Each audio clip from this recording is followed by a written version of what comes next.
The Turkish people have said yes.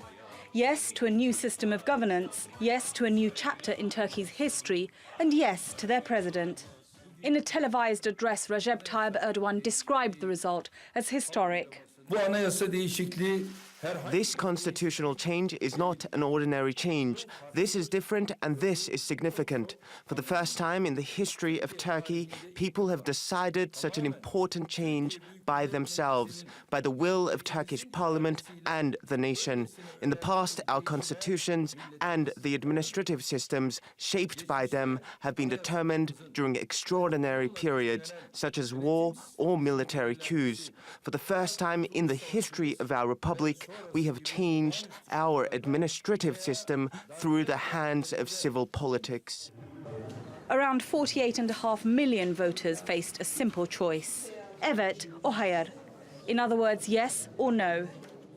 Just over 51% of them voted in favour of the 18 proposed constitutional changes that will now see Turkey move from a parliamentary system of governance to a presidential one, leaving Turkish society more divided than ever before.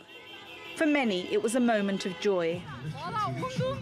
The result is not as I expected. I was thinking of a higher rate, but we will not stop and go ahead. We know Erdogan since he was the mayor of Istanbul.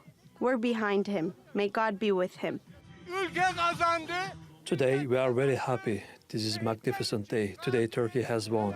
For others, there was bitter disappointment. I feel awful. We are sad, very sad. We hoped and 100% thought we could do it. Simply shocked. The opposition CHP said the results did not reflect the views of half the population. Constitutions are social contracts. I have expressed this in all of my earlier speeches. This is going to be a constitution for 80 million people.